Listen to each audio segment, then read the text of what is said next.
welcome to January 2025 pickups. Technically, it is the first month of 2025. Uh, Been an interesting month. I actually was asked to go to Magfest as a technician for their arcade area by a good friend of mine, Kyle, who runs Sincerely Classics Arcade. And I knew Kyle years ago, back when I actually was the uh, department head for a game room for a small convention called Anime Apocalypse. I did that for about 5 years for that convention before it ended up kind of dissolving. It got bought out by another company from Wisconsin, and it sort of got absolved into a bunch of other different conventions up in the Milwaukee area. Um, I'm no longer affiliated with that group or anything. I do keep in touch with some of the people, but I haven't really done much. I technically say I retired from doing or being staff at conventions for quite some time. Up until last year in October, where I did the R2V2 here in my city. But because of that, I got Kyle a job there at R2V2, or a gig, I should say, where he brought in machines and everything. And because of that, he said, "Hey, uh, I got an invitation to bring cabinets to Magfest, which is out in Maryland, Washington, D.C. area at the National Harbor. It'd never been before, and he asked that I go, and I said, sure.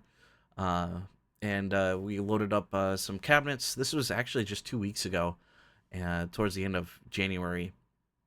And the fun thing is some of the group from Megavisions and one other member from back in my Sega Addicts days was going to be there. So I was like, hey, cool, be a nice little reunion. Plus, I got to work the arcade area. It was a kind of a free ride for me. Kyle was awesome enough to pay for the plane ticket as part of the deal.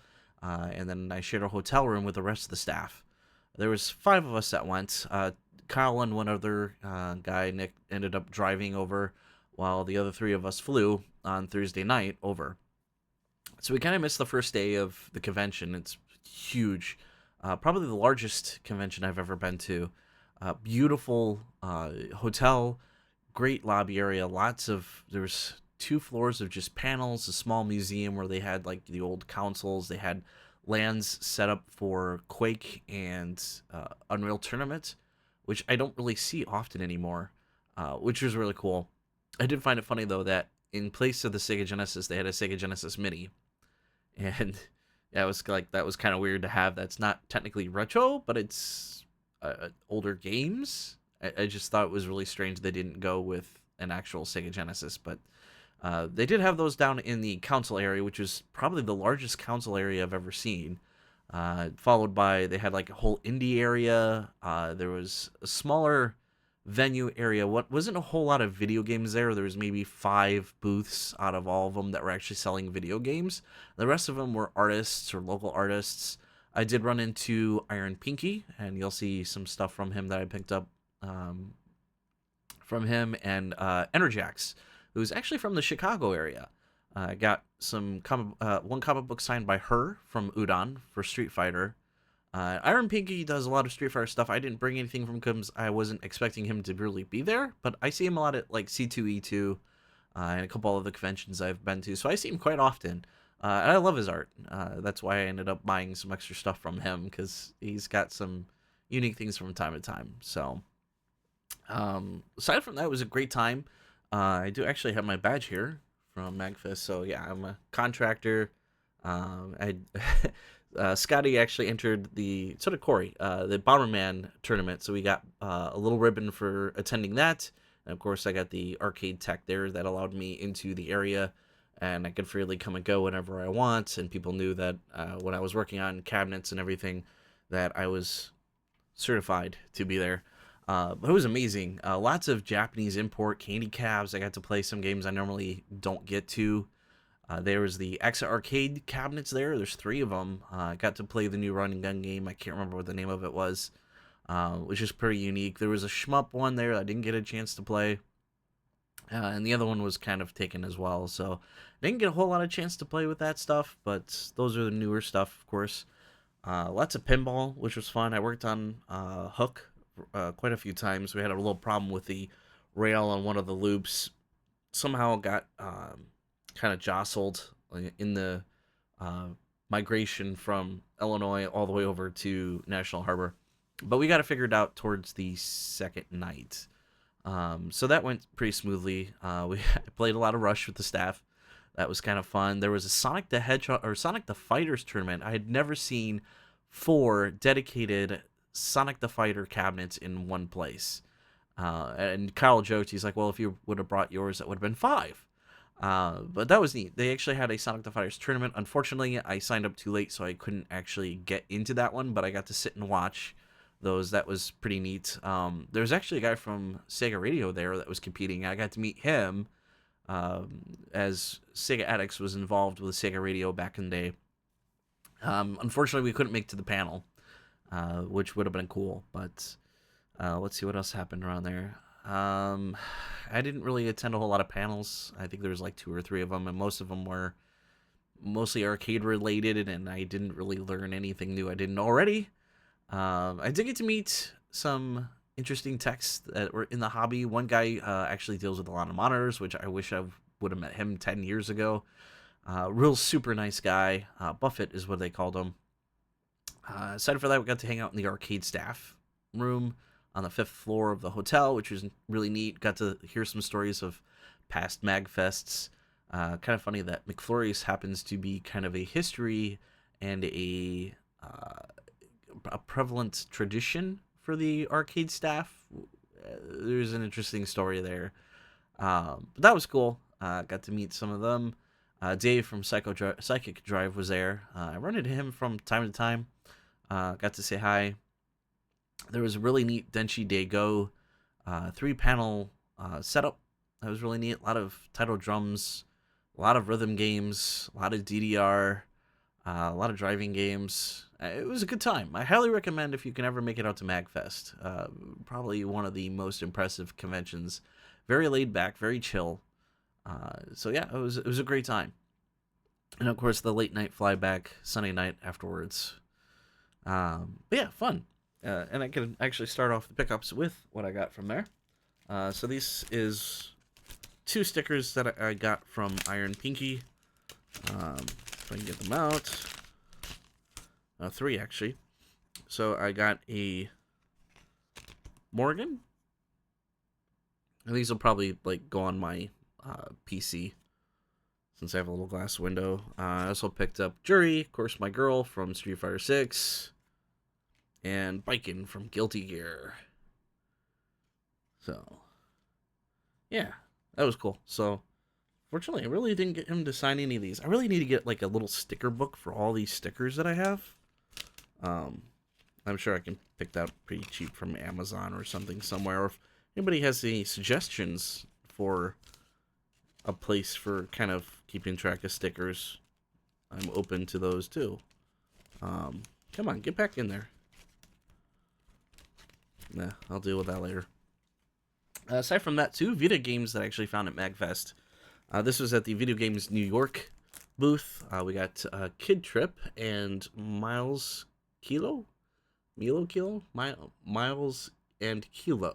So Kid Trip and Miles and Kilo. I don't know.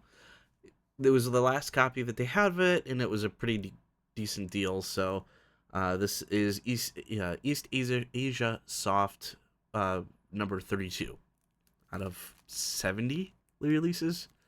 I don't know. But yeah, I was just like, I don't have that one. We'll take it. I wasn't really seeing anything else that I didn't already have.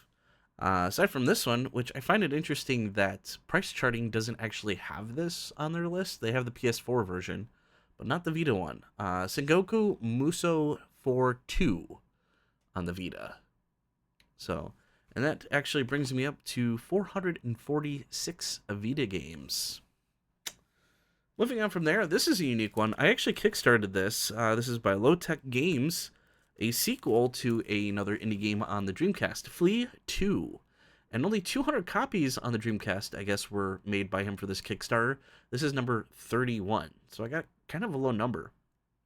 But that's pretty cool. Flea is, I don't know if you can tell from some of the screenshots, it's kind of a platformer, much like Super Meat Boy, in a sense, which is fun. We used to play the first game for the Dreamcast Marathon quite a bit, and it's a fun game.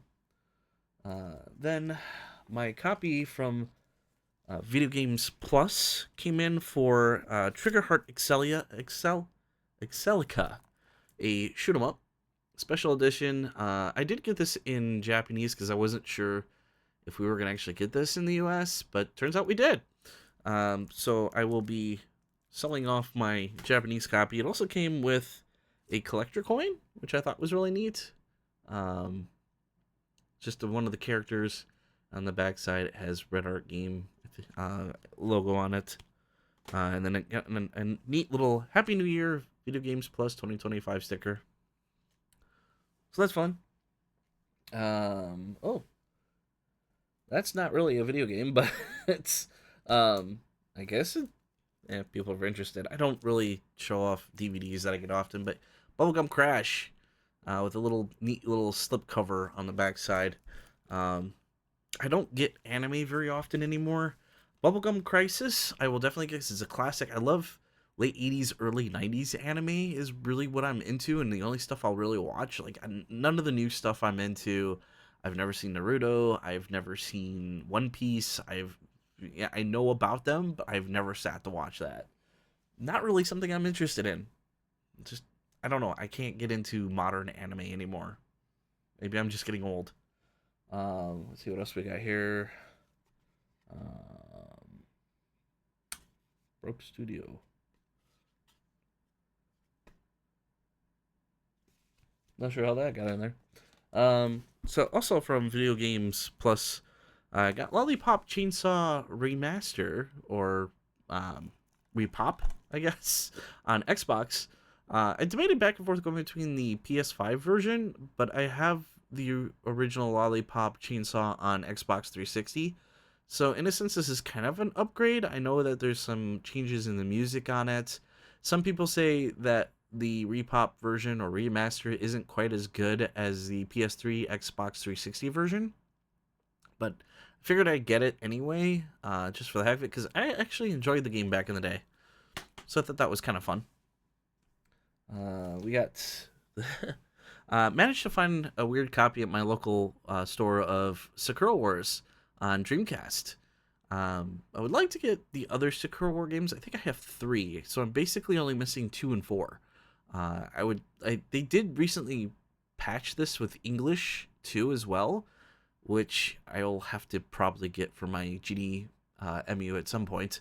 But at least I could say I have a legit copy now that will play on my Japanese Dreamcast if I ever care to, which I may. I don't know. Limited run release. We have Assault Suits Velkin. I had to get this one, of course. I liked the Assault Suits series, so of course I had to pick it up. Haven't even started yet, unfortunately. And I think it is made by M2. That's even better. So, common one that most people seem to be picking up, of course, on Switch, which I did not do. Ys Memories of Oath of Felghana. I guess this is a pretty short RPG. I missed it back in the day on the PSP. Even though I had a PSP back in the day, it wasn't a series I was really driven to until book 1 and 2 came out. I didn't realize until later you don't necessarily have to play that series in numerical order to really get it, because it bounced around a lot when it came over here, I guess. Being a short RPG, though, I thought I'd enjoy it, and since I never really played on the PSP, felt I should probably pick it up. Plus, being in a PS5, I don't get a whole lot of PS5 games. I also got, for whatever reason, I felt compelled to get this. While I was up in Wisconsin on work, I stopped off at a local GameStop up that way. That was 15 minutes from the plant I worked at. And I knew they had a copy, because this is part of the stores that when like Tiger Chainsaw and Chris from Mad Panic Gaming, or not Mad Panic Gaming, Chris Pico. We all get together every once in a while and we make a little trip along a bunch of stores in the Milwaukee area up to Appleton. So I knew they actually had this copy, but I got Virtua Fighter 4 Vanilla, which actually has some stuff like Virtua Fighter 4 Evo doesn't have. different music, different stages that weren't included. For whatever reason, I wanted to kind of finish that. Now I pretty much have a full Virtua Fighter collection, especially since Virtua Fighter 5 Revo came out on Steam, which I have not even gotten a chance to jump on. I was on the beta, absolutely loved it. I have it set up for the Brass Arcade. It's awesome. If you haven't seen the picture on my Twitter or X, whatever, check it out. It's super fun. I hope to jump into it soon. I just haven't had time this week to play it. It's so much stuff going on. But yeah, this is one I was looking for, and it is complete. So I have the disc and the manual with it, which is fun. Been a long time since I picked up a PS2 game. And the last one we got here, another East Asia Soft release, Tokyo Clan Pool, which was a Vita exclusive for some time, which I do have a copy of. I think I showed it in a pickup a couple months back, and this finally came through. I don't know what compelled me to get this stupid edition on Switch. This does come with a original soundtrack, number certificate, printed manual, sticker sheet, art book, and poster. This is number 1064. Hard to see in that holographic sticker. So I guess they're numbered. I don't know how many copies they actually made of the special edition, but at least I can play it in English now instead of going through the Vita version. And I mean, I guess I really don't care about the story too much to make a difference. But yeah, but that was my excitement for January 2025. So yeah, February shaping them to be pretty good too. I don't have any conventions planned until I'm not even sure if I'm going to ASIN again this year. I haven't gone in the last 4 years, honestly. When I do go, I mostly just hang around the video game area anyway. Although there might be a chance to catch Video Games New York there. And I'm not sure what other artists may be going yet. I haven't even checked into it. I don't think there's anything else other than Combo Breaker.